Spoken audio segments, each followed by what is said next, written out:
Welcome to the magical world of the swamp. Kay exclaimed from the fire tower. This is amazing, like meeting a long-lost friend. Sice suggested going to Kay's house, and even though Kay wasn't quite ready, Sice couldn't hold back, like a kid on Christmas morning. Upon entering, Sice immediately froze in his tracks, captivated by the sea of paintings around him, and though he appeared indifferent on the outside, inside he was silently pondering. These artistic creations are really quite something. Perhaps being lonely for too long made Kay decide to overlook Sice's rudeness, thinking to herself, okay, I could use a partner too. Kay's feelings for Sice were like a fog, but at least she wasn't staring off into space alone anymore. One morning, Kay spotted Sice's friends in town and thought, what are they up to? Instead of hitting the streets, he hoped Sice would talk about his friends during a date, but Sice replied, who? My invisible. Soon, Kay received an enthusiastic reply from the publisher, eager to collaborate with her, as if she was a new star on the rise. She and Sice went to the beach to celebrate, and she even made him a necklace from a shell he found, thinking, he'll love this. Little did they know, Sice's mother suspected Kay of foul play. See talk about a wrongfully accused situation. Tom wasn't buying that, since the police had thoroughly searched Kay's house and found nothing. See what a wild goose chase.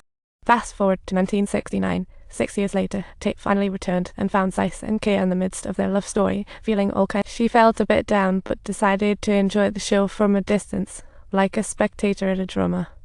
The next day, she bumped into Sice outside the store and overheard him talking rudely about Casey. What a tragicomedy.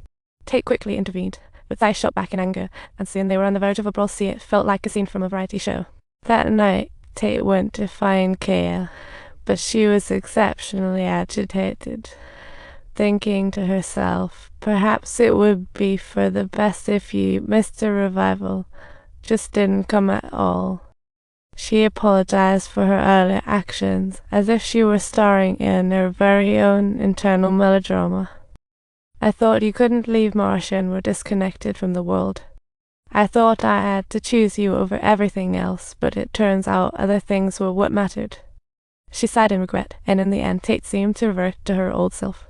She gifted Kay a feather and shared that she was working at a nearby lab, promising not to leave again and striving for forgiveness. But now Kay was at a loss for how to face Tate, creating a dramatic climax to the show.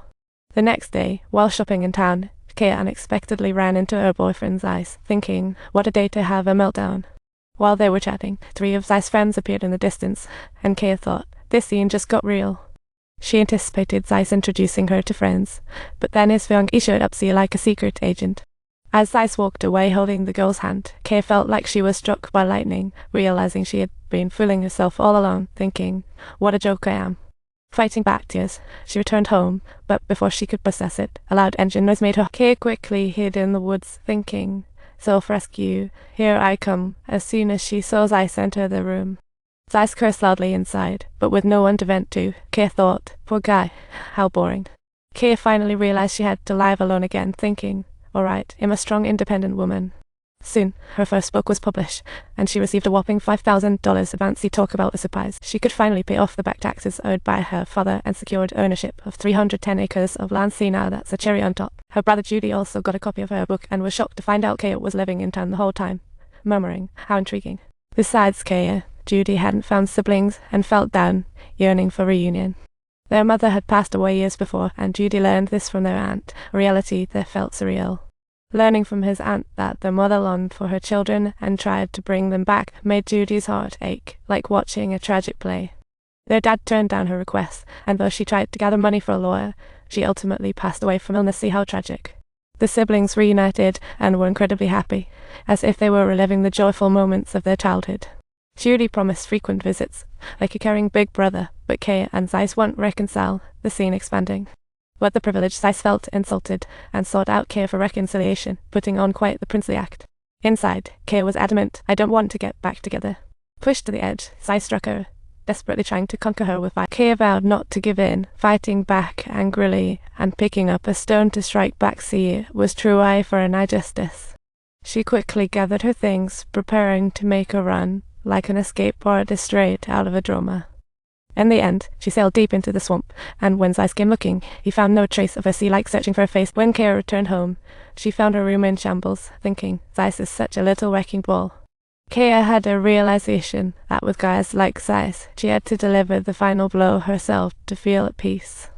She started thinking that living alone was bearable, but living in fear was totally unacceptable.